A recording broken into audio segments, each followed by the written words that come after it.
غامدی صاحب ہیں، یہ آپ نے فوج کے بیانیہ میں بتایا تھا کہ جو فوج ہے اس نے ملک نہیں بنایا بلکہ سیاستدانوں نے بنایا ہے۔ تو فوجی ذہن الگ طریقے سے ہوتا ہے، وہ سیاہ و سفید میں وہ فرق کر کے کرتا ہے سب کچھ۔ تو ابھی جو مداخلت ہوتی ہے پاکستان کی ریاست میں، اس کا تو آپ نے بیان کیا، لیکن آزاد کشمیر میں جو سنگین صورتحال بنی ہوئی ہے، جو مداخلت اتنے عرصے سے ہوئی، 4 وزیر اعظم بدلے گئے 5 سالوں میں، اس کے خلاف جب اب نکلے ہیں وہ لوگ، وہاں کی پبلک، تو ان کو دہشت گرد کہنا اور سیاسی مسئلے کو اس طریقے سے ڈیل کرنا، وہاں پہ اتنی اموات بھی ہو چکی ہیں اور انٹرنیٹ پورا بلاک آؤٹ کیا ہوا ہے، اور جو اس کے علاوہ فوڈ اور اس کی کمی بھی ہوگی کیونکہ انٹری پوائنٹس کم ہے، تو ایمنسٹی انٹرنیشنل کی مطابق کمی ہو رہی ہے، اس کی رپورٹس بھی آ رہی ہیں۔ تو اتنی سنگین صورتحال میں آپ کیا مشورہ دیں گے حکومت کو؟ کتنا پرامن علاقہ تھا یہ کشمیر کا، انہوں نے اس کو ایسے پورٹرے کیا جس طرح وہاں پہ طالبان بیٹھے ہوئے اسلحہ لے کے، جبکہ وہ عام بچے اور عورتیں بیٹھی ہوئی ہیں۔ کائنڈلی اس کے بارے میں تھوڑی آواز اٹھائیں، کیونکہ پاکستان میں کوئی بھی آواز نہیں اٹھ رہی اس متعلق۔ جی شکریہ۔ یہ بڑی افسوسناک بات ہے۔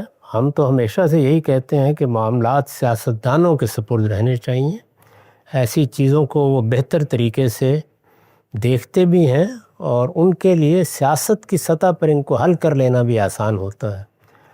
اس طرح کے معاملات جہاں بھی پیدا ہوتے ہیں، جب ان کے فوجی حل نکالے جاتے ہیں تو ایک حل سے ایک آفت کو ہٹایا جاتا ہے، دوسری پیدا ہو جاتی ہے۔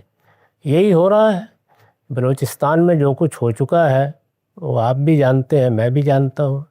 اسی طرح کی صورتحال خیبر پختونخوا میں ہے۔ آہستہ آہستہ پورا صوبہ ہاتھ سے نکلا چلا جا رہا ہے۔ اب آزاد کشمیر میں بھی یہی ہو گیا۔ تو یہ انتہائی افسوس کی بات ہے۔ میرے نزدیک یہ اس غلط اقدام کے نتائج ہیں۔ میں نے اس پر تبصرہ کیا تھا کہ یہ غلط اقدام، ایک غلط منصوبہ، اس کے نتائج نکل رہے ہیں، اور یہ نتائج جب نکلتے ہیں تو پھر ملبہ ہی ملبہ ہوتا ہے۔ دیکھیں اس کو کب تک سمیٹتے ہیں۔